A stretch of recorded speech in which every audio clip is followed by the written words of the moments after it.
हाय दोस्तों, मैं हूँ अमृता और आज मैं एक साहस और दोस्ती की कहानी लेके आई हूँ जो एक इंसान और जानवर के बीच की दोस्ती है। कहानी शुरू होती है आज से 20,000 साल पहले, जब इंसान गुफा में रहा करते थे। तभी हम एक ट्राइब को देखते हैं जो आने वाली ठंड से बचने के लिए 2-4 महीने का खाना इकट्ठा करने के लिए शिकार पे गए थे। इस ट्राइब का लीडर था ताओ और उसका एक टीनेजर बेटा था केड़ा। तो यहाँ पे केड़ा थोड़ा सा कमजोर था और अभी आने वाले शिकार के लिए वो अपने बेटे केड़ा को लेके जाता है। लेकिन ताओ की माँ थोड़ी परेशान थी कि मेरा बेटा सरवाइव कर पाएगा या नहीं। ये पूरा शिकार करने के लिए भी एक हफ्ता इन्हें घर से बाहर रहना पड़ता था। अब ये 15 लोग शिकार के लिए निकल पड़ते हैं। कुछ दिन जाने के बाद ये लोग जंगल में पहुंच जाते हैं जहाँ पे अपने शिकार का इंतजार कर रहे थे। उन्हें झुंड में कुछ जानवर दिखाई देते हैं और उन्हें देखते ही ताओ उन पे हमला करने का आदेश देता है। जानवरों को भी समझ में आता है कि उनके ऊपर हमला हो रहा है और इंसानों को अपने तरफ आते थे जानवर भी उनके ऊपर हमला करते हैं। लेकिन तभी इंसान अपने अपने भाला फेंक के मारते हैं जिससे वो जानवर डर के अपनी दिशा बदल लेते हैं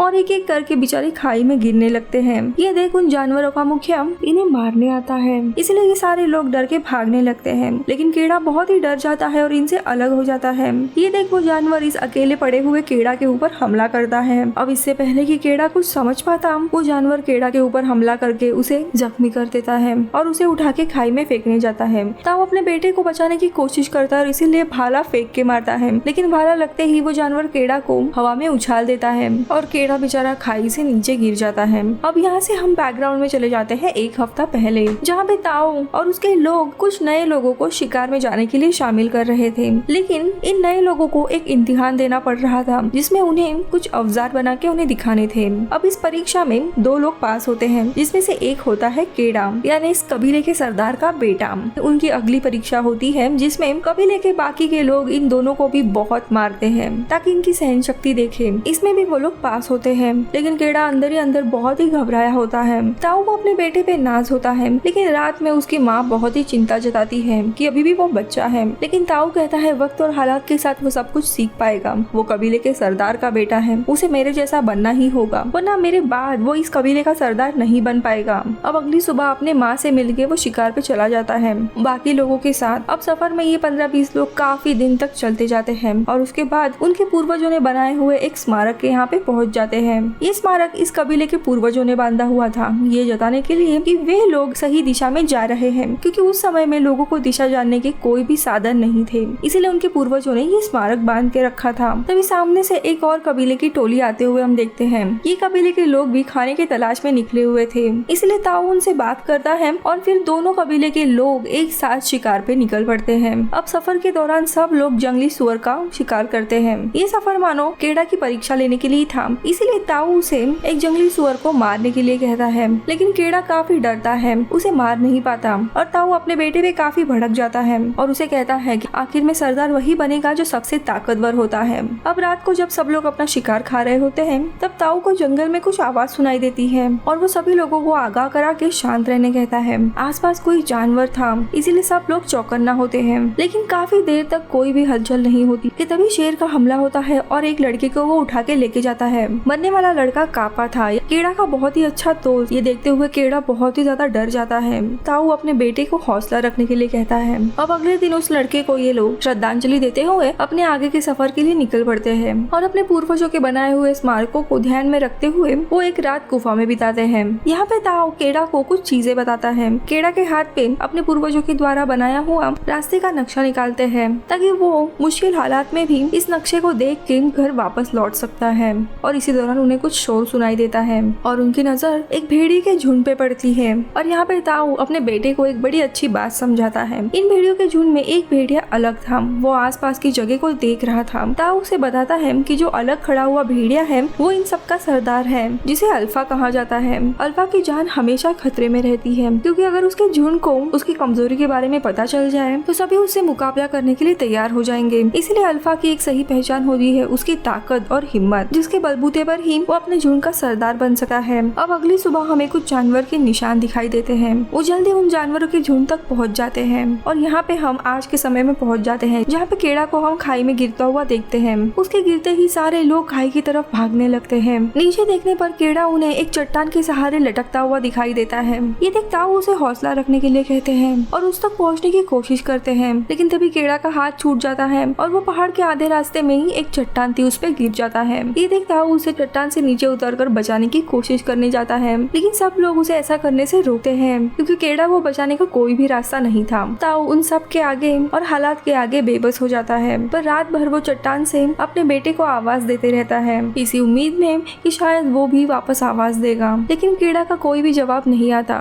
तो अगले दिन सुबह वो उसे मरा हुआ समझ के श्रद्धांजलि अर्पित करते हैं और वापस चले जाते हैं। अब अगली सुबह कुछ गिर्द केड़ा को मरा हुआ समझकर उसे नोचने के लिए आते हैं कि अचानक से केड़ा की आंख खुल जाती है और उस गिर्द को वो दीवार में पटक के नीचे फेंक देता है। वो जैसे ही देखता है कि वो कहाँ पे है, काफी डर जाता है, अपने पिता को आवाज देने लगता है, लेकिन उसके पिता वहाँ पे नहीं थे, किसी की भी आवाज नहीं आती, इसीलिए वो खुद से ही पहाड़ी से नीचे उतरने का प्रयास करता है। ढलान न होने के कारण वो वहीं पे लटकने लगता है, लेकिन तभी बहुत जोरों की बारिश गिरने लगती है और कुछ ही देर में पूरी खाई पानी से भरने लगती है। उसे उम्मीद की किरण दिखाई देती है और वो पानी में छलांग लगाता है और बहते हुए आगे निकल पड़ता है। अगली सुबह जब उसे होश आता है तब उसका एक पैर जख्मी हो गया था, इसीलिए रेंगते हुए पास का ही बारिश का इकट्ठा हुआ पानी पीता है और अपने जख्मी पैर को आसपास के पत्थर लेके सही करने की कोशिश करता है और लकड़ी की मदद से लंगड़ाते हुए वो वापस पहाड़ी पे आता है अपने पिता से मिलने, लेकिन उसे मरा समझ के अपना स्मारक बांधा हुआ देख वो काफी टूट जाता है और गुस्से में उन सारे पत्थरों को वो नदी में डाल देता है।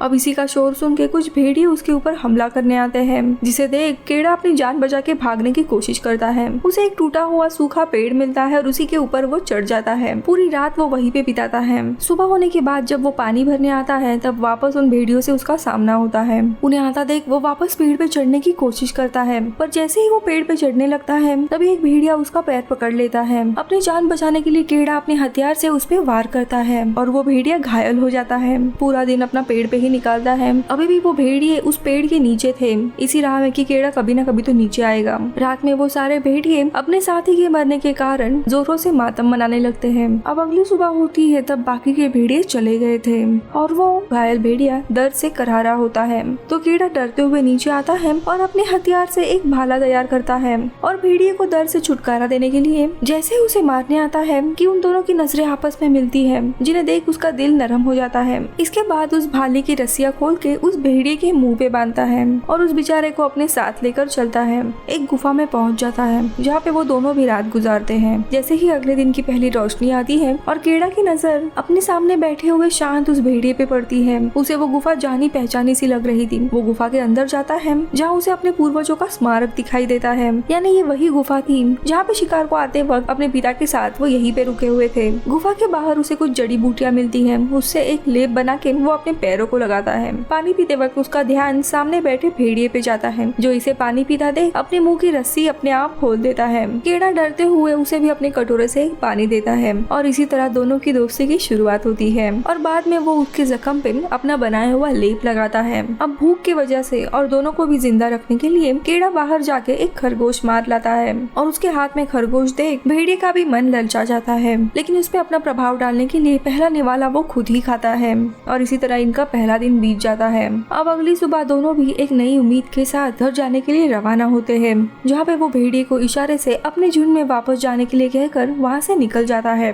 अब देखते ही देखते सुबह से शाम हो जाती है। केड़ा आगे चलते ही जा रहा था, लेकिन तभी उसे एहसास होता है कि कोई उसका पीछा कर रहा है। तो वो भेड़िया सुबह से शाम तक उसका पीछा कर रहा था। केड़ा उसे भगाने की काफी कोशिश करता है, यहाँ तक कि केड़ा उसे लकड़ी से मार के डराता भी है, लेकिन वो भेड़िया उस लकड़ी को अपने मुंह में पकड़ के उसके साथ खेलने लगता है। इसीलिए दोनों भी साथ चलते हैं। थोड़ी दूर चलने के बाद उन्हें एक जंगली सुअरों का झुंड दिखाई देता है। तो वो भेड़िया यहाँ पे अपनी झुंड की रणनीति अपनाते हुए एक जंगली सुअर को केड़ा के पास ढकेलते हुए लाता है, लेकिन केड़ा डर जाता है और शिकार उनके हाथ से निकल जाता है। अब रात में हम उस भेड़िए को शिकार ढूंढते हुए देखते हैं, तो वही दूसरी तरफ केड़ा आराम से सीटी बजाते हुए आगे चल रहा था और उस रात उन दोनों को भी भूखा ही सोना पड़ता है। उस दिन सूर्य ग्रहण होने के कारण दोनों भी आगे नहीं बढ़ते, बल्कि वो वहीं पे शिकार ढूंढने का प्रयास करते हैं, जहाँ वो भेड़िया केड़ा को शिकार पड़ने का अभ्यास करवाता है। और रात होते होते केड़ा काफी कुछ सीखता है और दोनों भी शिकार करके अपना खाना खाते हैं। इन दोनों की भी दोस्ती काफी गहरी हुई थी। तो भेड़िया उसके पास आके सोता है और सुबह बड़े प्यार से उसे जगाता है। दोनों भी पास ही की नदी में नहाते हैं और इस बदलते हुए दोस्ती के लिए वो भेड़िया केड़ा को एक मछली पकड़ के देता है। अब अगली सुबह दोनों भी अपने मंजिल के लिए निकल पड़ते हैं, जहाँ केड़ा अपने इस नए दोस्त को अल्फा का नाम देता है। अब देखते ही देखते मौसम बदलता है और ठंड का मौसम आता है। अब ऐसे ही एक दिन दोनों भी जंगली सुअर का शिकार कर रहे थे जहाँ कीड़ा बिना डरे उस सुअर का शिकार करता है और रात को दोनों भी मिलकर बहुत सारा खाना खाते हैं। तभी एक और भेड़िया उनके सामने आ जाता है। खतरे को देख कीड़ा अपना भाला उठाकर उसके सामने आता है, लेकिन कीड़ा जल्दी समझ जाता है कि ये कोई और भेड़िया ना होके अल्फा के ही झुंड का एक साथी था जो अल्फा को वापस लेने आया था। अब अल्फा पीछे मुड़ के एक आस भरी नजरों से कीड़ा को देखता है, मानो वो उसे पूछ रहा है कि मैं अपने साथियों के साथ जाऊं या ना जाऊं। तो कीड़ा भी उसे अपने परिवार के पास जाने की अनुमति दे देता है और देखते ही देखते अल्फा उनके साथ चला जाता है। अगली सुबह अकेले ही कीड़ा बर्फीले तूफान से होता हुआ अपने मंजिल की तरफ बढ़ते हुए जाता है। वो लगातार सीटी बजा रहा था, इसी आस में कि अल्फा उसके पास वापस आएगा।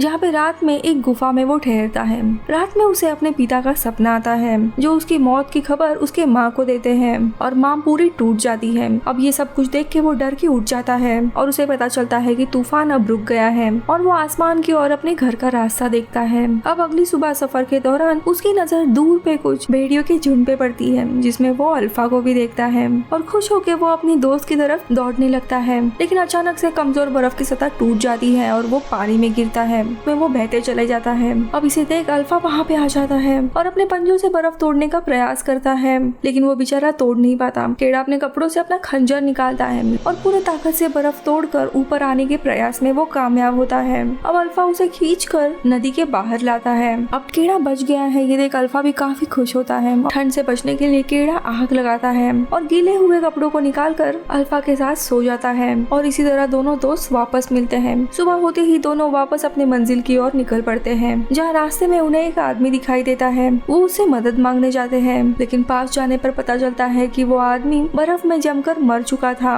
उस आदमी को देख कीड़ा काफी टूट जाता है। इस बर्फीले तूफान के कारण उसका शरीर भी जवाब दे रहा था, उसके शरीर से खून आ रहा था। उसे आगे जाने की कोई इच्छा नहीं रहती, लेकिन काफी देर तक अल्फा उसे मनाता है और थोड़ी देर के बाद वो चलने के लिए राजी होता है। उस आदमी के घर से वो कुछ कपड़े और हाथ से तीर कमान लेता है और उसे धन्यवाद करते हुए अपने आगे का सफर जारी रखता है। अब सफर के दौरान उसका सामना काफी भयानक बर्फीले तूफान और लकड़बग्घों के एक झुंड से होता है, जहाँ दोनों भी अपनी जान बचाने के लिए गुफा का सहारा लेते हैं। लेकिन अंदर आते ही अल्फा को किसी अनजान खतरे का एहसास होता है कि तभी एक शेर कीड़ा पे हमला करता है, लेकिन उसे बचाने के लिए अल्फा बीच में आ जाता है और अपनी जान की परवाह ना करते हुए शेर से भिड़ जाता है। तो दूसरी तरफ कीड़ा तीर से उस शेर को मार गिराता है, लेकिन इस लड़ाई में अल्फा काफी जख्मी हुआ था। अब अपने प्रति उसकी वफादारी देख कीड़ा उसे अपने साथ हमेशा के लिए रखने की कसम खाता है। अब अगली सुबह वापस दोनों भी अपनी मंजिल की तरफ चल पड़ते हैं, जहाँ रास्ते में कीड़ा को अपने पूर्वजों के द्वारा बनाए हुए स्मारक दिखाई देते हैं। इसी का मतलब है कि वो लोग सही रास्ते जा रहे थे, लेकिन इस खराब मौसम में जख्मी अल्फा की हिम्मत जवाब दे जाती है। उसकी ये हालत देख कीड़ा उसे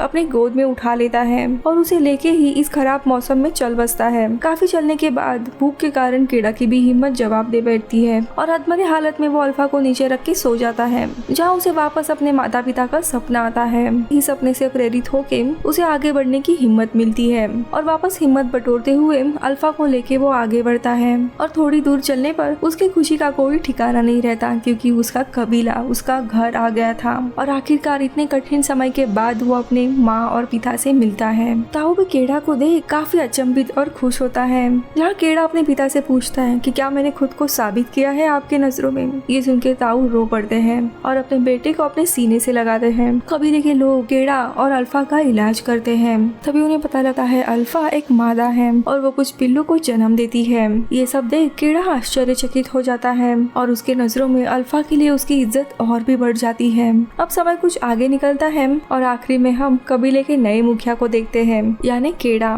जो अपने हाथों में आने वाले वक्त की बागडोर संभाले था। और इसी तरह हम इंसान और जानवरों के बीच प्यार और वफादारी का एक नया रिश्ता देखते हैं और मूवी इधर ही खत्म होती है। मैं आशा करती हूँ आपने इस कहानी से कुछ लिया है। हर एक पल समय बीतने वाला है, इसलिए जो कठिन समय हम सब पे आया है वो जल्द ही चला जाएगा। आप बस हिम्मत मत हारिए। मैं मिलूंगी आपसे अगले वीडियो में, तब तक के लिए अपना ख्याल रखना।